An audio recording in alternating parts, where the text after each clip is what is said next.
महाराष्ट्र महोत्सवात 8 दिवसात 2,50,00,000ची आर्थिक उलाढाल. नरेश मणेरा.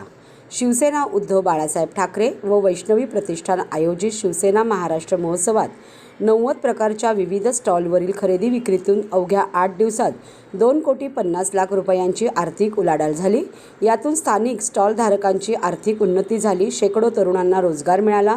या दृष्टीने शिवसेना महाराष्ट्र महोत्सव यशस्वी झाल्याची माहिती महाराष्ट्र महोत्सवाचे आयोजक शिवसेना ओवळा माजिवडा विधानसभा क्षेत्राचे संपर्क प्रमुख माजी उपमहापौर नरेश मणेरा यांनी दिली आहे.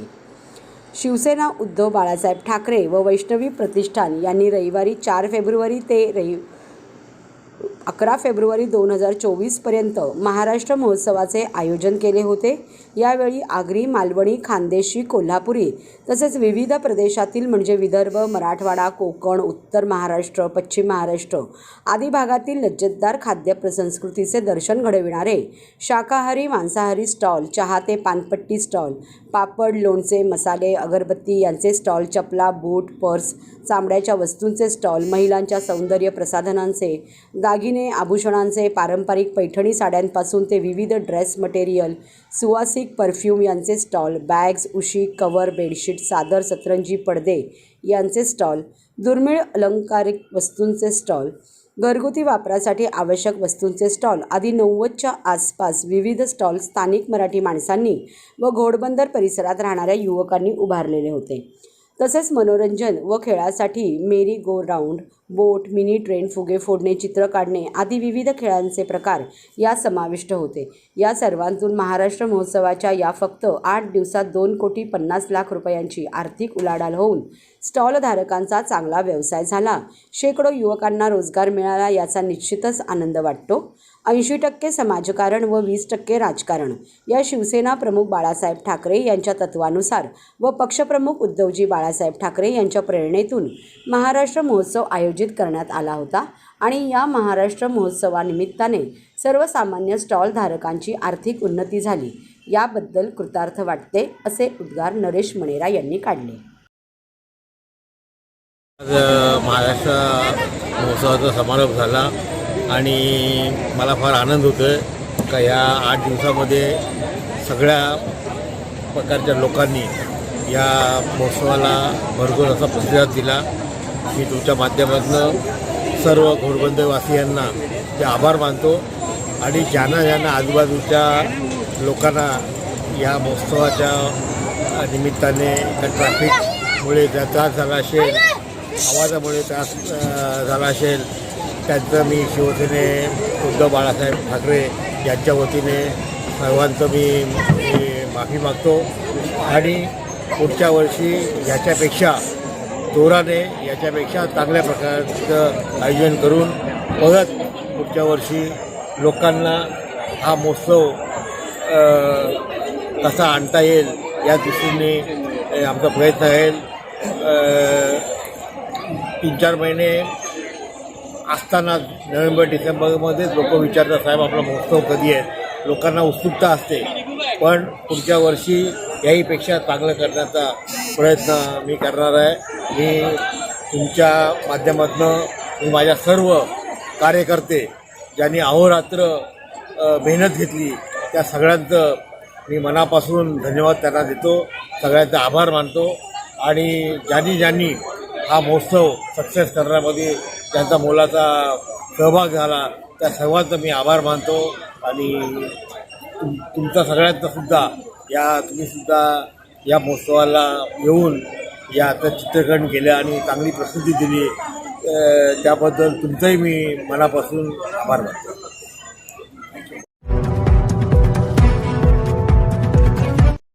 ठाणेकर मालमत्ता करदात्यांसाठी करातील व्याज माफी अभय योजना 31 डिसेंबर 2023 पर्यंत मालमत्ता करावरील 100% व्याज माफ. तसेच 1 जानेवारी ते 15 जानेवारी 2024 या कालावधीमध्ये मालमत्ता करावरील 75% व्याज माफ. त्याचप्रमाणे 16 जानेवारी ते 31 जानेवारी 2024 या कालावधीमध्ये मालमत्ता करावरील 50% व्याज माफ. तरी सदर व्याज माफीच्या अभय योजनेचा ठाणेकर करदात्यांनी लाभ घ्यावा. महानगरपालिकेच्या कोणत्याही संकलन केंद्रावर कर भरण्याची सोय आहे. एटीएम, डेबिट, क्रेडिट कार्डद्वारे कर भरण्याची सुविधा उपलब्ध करून देण्यात आली आहे. सोमवार ते शनिवार या दरम्यान सकाळी 10:30 ते सायंकाळी 5 वाजेपर्यंत संकलन केंद्राची वेळ असून करदात्यांच्या सोयीसाठी रविवारी संकलन केंद्र सकाळी 10:30 ते दुपारी 1:30 वाजेपर्यंत सुरू ठेवण्यात येत आहेत. यासोबतच ठाणे महानगरपालिकेच्या propertytax.thanecity.gov.in या संकेतस्थळावर ऑनलाईन पद्धतीने मालमत्ता कर भरण्याची सुविधा उपलब्ध करून देण्यात आली आहे.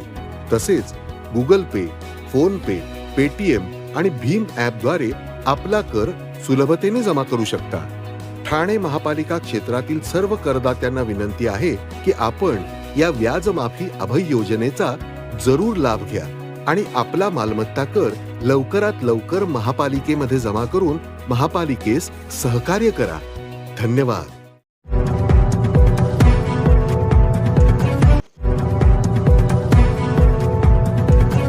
सर्व नागरिकांना आवाहन करण्यात येत आहे की सध्या डासांमार्फत पसरणाऱ्या डेंग्यू या आजाराचा प्रसार रोखण्यासाठी प्रत्येकाने पुढील प्रमाणे कार्यवाही करावी. डेंग्यू आजार एडिस इजिप्टी हा डास चावल्याने होतो. या डासांची पैदास साचलेल्या किंवा साचवलेल्या स्वच्छ पाण्यामध्ये होते. 8 दिवसांपेक्षा जास्त दिवस पाणी उघडे व साचून राहिल्यास त्यात डास अंडी घालतात. अंड्यांच्या अळ्या तयार होऊन पुढे डास तयार होतात. यासाठी आपल्या घरातील पाणी साठे उदाहरणार्थ बॅरल्स, पिंपे, टाक्या, हौद, रांजणे इत्यादी दर आठवड्याला रिकामे करून घासून पुसून कोरडे करून पुन्हा भरावे. 1 दिवस कोरडा दिवस म्हणून पाळावा. पाणी साठ्यांना घट्ट झाकणे बसवावीत किंवा जुनी साडी, चादर, धोतर यांनी बांधून झाकून ठेवावीत, म्हणजे डास त्यात जाऊन अंडी घालणार नाहीत. घराच्या गच्चीवर, आजूबाजूला, अंगणात कोठेही पाणी साचू देऊ नये. भंगार सामान उघड्यावर टाकू नये. उदाहरणार्थ टायर्स, प्लास्टिक सामान, कुंड्या, टाकाऊ वस्तू इत्यादी. अशा सामानात पावसाचे पाणी साठून त्यात डेंग्यूच्या डासांची पैदास होते. घरातील कूलर्स, फ्रीजच्या पाठीमागील ट्रे हे देखील वेळोवेळी कोरडे करावेत. लक्षात ठेवा, नुसत्या फवारणीने डास घनता कमी होत नाही, तर त्यासाठी डास पैदास ठिकाणे नष्ट करणे ही आपल्या सर्वांची जबाबदारी आहे. कोणताही ताप अंगावर न काढता जवळच्या शासकीय रुग्णालयात मोफत औषधोपचार घ्या. अशा प्रकारे नागरिकांनी सहकार्य केल्यास डेंग्यूचा प्रसार रोखणे सहज शक्य आहे.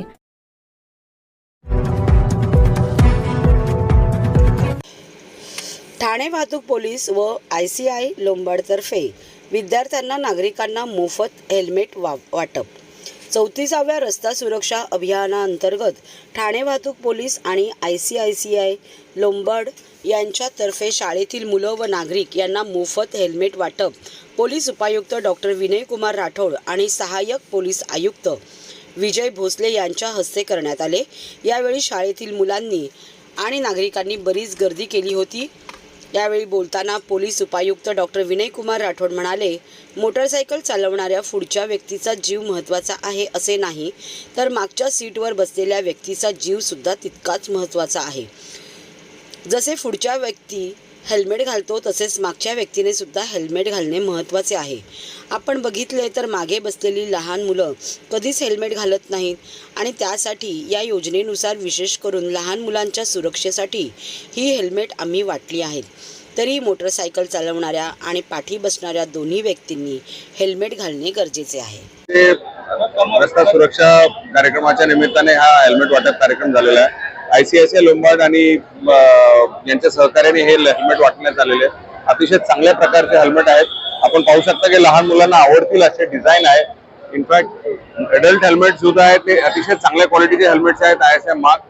आणि या योजनेमार्फतीने आम्ही लोकांना हे सांगण्याचा प्रयत्न करत आहोत की केवळ मोटरसायकल समोर चालवणारा त्याचाच फक्त जीव महत्वाचा नाहीये, मागे बसणारा व्यक्ती सुद्धा तितकाच महत्वाचा आहे. पुरुष असो, स्त्री असो, लहान मुलगा असो किंवा मोठा व्यक्ती असो, सगळ्यांना हेल्मेट घालणं आवश्यक आहे.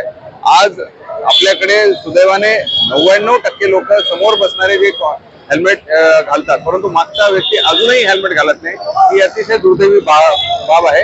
आणि त्या अनुषंगाने लहान मुलांच्या साठी तर ही अतिशय मला वाटतं दुर्भाग्यवश गोष्ट आहे की लहान मुलं आपल्याला हेल्मेट घालताना दिसतच नाहीत. त्यामुळे आयसीआयसीआय मंडळ, आयसीआयसीआय लोंबार्डच्या मदतीने आम्ही काही हेल्मेटचं वाटप लहान मुलांकरता विशेष करून आम्ही केलेलं आहे. त्यामुळे अतिशय स्तुत्य उपक्रम आहे आणि त्यांचा पुन्हा मनपूर्वक आभार. आतापर्यंत आम्ही साधारण लोंबार्डच्या युनिटच्या माध्यमाने जवळपास 500 वाटप केलेलं आहे.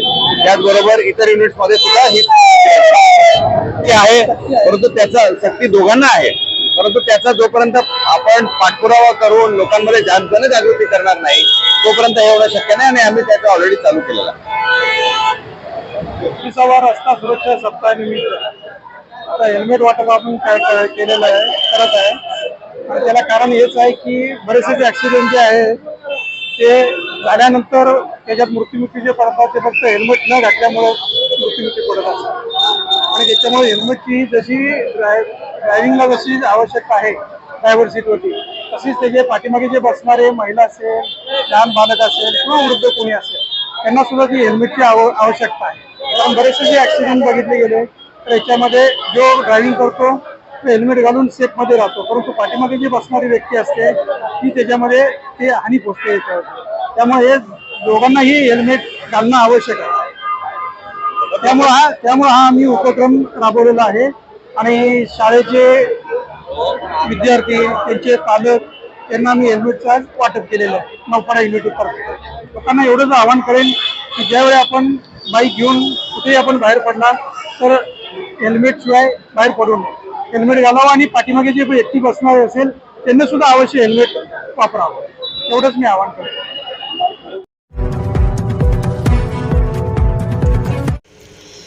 तलाव सफाईसाठी बोटी खरेदीचा पालिकेचा निर्णय. ठाण्यातील 8 तलाव घेणार मोकळा श्वास. तलावांचे शहर अशी ओळख असलेल्या ठाणे शहरातील 8 तलाव झाडाझुडपांच्या विळख्यात सापडले आहेत. हे तलाव दाट रहिवासी वस्तीत असून या ठिकाणी मोठ्या प्रमाणात निर्माल्याचा खच पडला असल्याचे महापालिकेच्या सर्वेक्षणातून समोर आले आहे. या 8 तलावांना पुनरुज्जीवन करण्यात येणार असून नियमितपणे कचरा स्वच्छ करण्यासाठी ठाणे महापालिकेने बोटी खरेदीचा निर्णय केला आहे.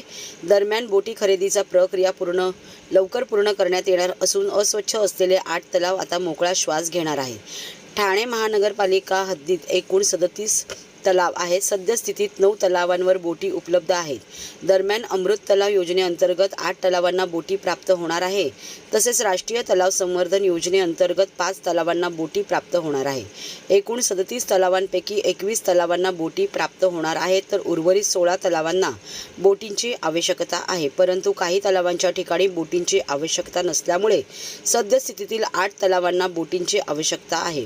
तलाव साफसफाईसाठी, निगा व देखभालीसाठी बोट व वल्लव तसेच साफसफाई साहित्यासाठी तलाव बोट, झाडू, पंजा, सेफ्टी जॅकेट खरेदी करण्यासाठी महापालिकेकडून निविदा मागवण्यात आल्या आहेत. बाजारभावानुसार एका बोटीसाठी 1,80,600 रुपये, याप्रमाणे 8 बोटींसाठी 14,44,800 रुपये खर्च अपेक्षित धरण्यात आला आहे. जलजीवन मशीनद्वारे आयोजित पाहणी व अभ्यास दौरा संपन्न. पाणी व स्वच्छता विभाग, ठाणे जिल्हा परिषद अंतर्गत जलजीवन मिशन कक्षकडून नाविन्यपूर्ण उपक्रमांतर्गत 1 दिवसीय पाहणी व अभ्यास दौरा दिनांक 9 फेब्रुवारी 2024 रोजी आयोजित करण्यात आला होता. या दौऱ्यात महाराष्ट्र औद्योगिक प्रशिक्षण आणि संशोधन संस्था अर्थात मित्रा या संस्थेला भेट देऊन संस्थेचे उपक्रमाविषयी माहिती मिळवण्यात आली. त्याचबरोबर नाशिक जिल्ह्यातील खंबाळे ग्रामपंचायतीला भेट देऊन गावाच्या विकासाच्या कार्यान्वित झालेल्या आणि पूर्णत्वास नेलेल्या उपक्रमांची व योजनांची माहिती घेण्यात आली. ठाणे जिल्ह्यातील ग्रामपंचायतीचे सरपंच, ग्रामसेवक, शाखा व कनिष्ठ अभियंता, जलसुरक्षक, पाणी गुणवत्ता तपासणी करणाऱ्या महिला, ग्रामपंचायत कर्मचारी आणि तालुका स्तरावरील जिल्हा पाणी व स्वच्छता अभियानातील सर्व कर्मचारी यांचा या अभ्यास दौऱ्यात समावेश होता.